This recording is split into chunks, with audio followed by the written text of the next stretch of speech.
बिस्मिल्लाहिर्रहमानिर्रहीम। आज का दिन जमीयत उलमा उत्तर प्रदेश के लिए एक बड़ा और तारीख़ी दिन है और जमीयत उलमा हिंद उत्तर प्रदेश अपने रियासती सदर मोहतरम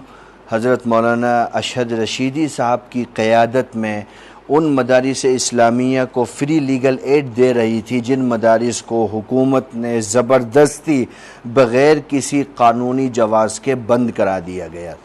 आप देखेंगे कि बस्ती, श्रावस्ती, महाराजगंज, सिद्धार्थनगर, लखीमपुर, सीतापुर, इनमें कई मदरसों को पिछले कुछ महीनों में ताकत के ज़ोर पर बंद कराया गया है। जमीयत उलमा हिंद इनको फ्री लीगल एड दे रही थी और हम लोग इलाहाबाद हाई कोर्ट गए थे कि साहब, जब हमें संविधान प्रोटेक्ट कर रहा है, आरटी एक्ट में हम नहीं आते हैं, एनसीपीसीआर वाले मसले पर सुप्रीम कोर्ट 21/10/2024 को स्टे कर चुका है और 20/12/2024 को यूपी गवर्नमेंट डायरेक्शन सभी डिस्ट्रिक्ट मजिस्ट्रेट को जारी कर चुकी है, तो फिर अब भी आप हमें इस ग्राउंड पर कैसे सील कर सकते हो कि हमारे पास मंजूरी नहीं है।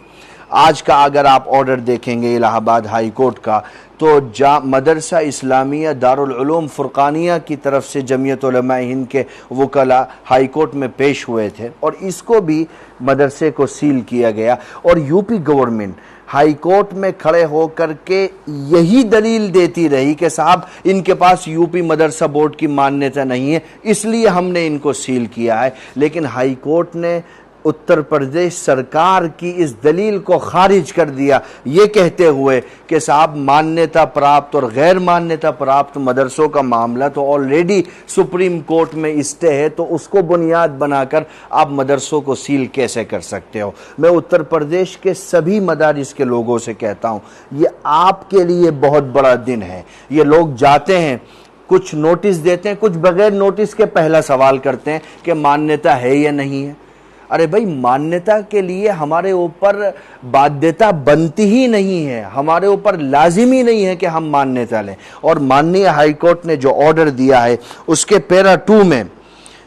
सुप्रीम कोर्ट के स्टे ऑर्डर को, उत्तर प्रदेश सरकार के डिस्ट्रिक्ट मजिस्ट्रेट के डायरेक्शन को भी कोड किया है, जो ये बताता है कि माननीय हाई कोर्ट ने इस बुनियाद को बिल्कुल खारिज कर दिया है कि आप गैर मान्यता प्राप्त मदरसे को गैर मान्यता प्राप्त होने की वजह से सील कर सकते हैं। इस ग्राउंड को हाई कोर्ट ने एक्सेप्ट नहीं किया है। और आगे फिर उस मदरसे से हाई कोर्ट ने कहा है कि वो डीएम को एक लेटर भेजें,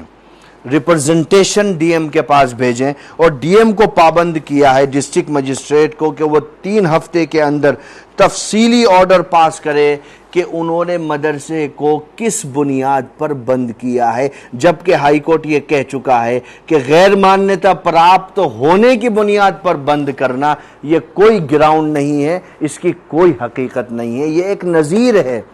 जमीयत उलमा उत्तर प्रदेश की कार्रवाई की बुनियाद पर ये आज का ऑर्डर नज़ीर है भारत के सभी राज्यों में चलने वाले मदारिस इस्लामिया के लिए कि आप मान्यता के लिए हमें लाजिम और मजबूर नहीं कर सकते हो। आर्टिकल 25 हो, आर्टिकल 30 हो, और फिर आरटी एक्ट में जब अमेंडमेंट हुआ 2012 में, तो आपने अमेंडमेंट को चैलेंज किया सुप्रीम कोर्ट में। एक ग्रुप ने कहा कि साहब, ये कॉन्स्टिट्यूशनल वैलिडिटी और संविधानिकता के खिलाफ है और ये अमेंडमेंट भारत के बेसिक स्ट्रक्चर को, संविधान के डैमेज करता है, आर्टिकल 15 और 21 को वायलेट करता है। लेकिन सुप्रीम कोर्ट के 5 जजों की बेंच ने कहा न तो ये आर्टिकल 15 का वायलेशन है, न आर्टिकल 21 का वायलेशन है। Brahmavati educational and cultural trust versus union of India में 5 जजों की बेंच ने आरटी एक्ट में अमेंडमेंट को ये कहते हुए सही करार दिया कि ये भारत के संविधान के बेसिक स्ट्रक्चर को डैमेज नहीं करता है। एनसीपीसीआर का स्टे भी मौजूद है। आज का दिन इन हालात में जमीयत उलमा उत्तर प्रदेश के लिए बहुत बड़ा दिन है, उत्तर प्रदेश की लीडरशिप के लिए बहुत बड़ा दिन है। हम समझते हैं इंसाफ की जीत है, भारत के संविधान की बुनियादों को मजबूत किया गया है।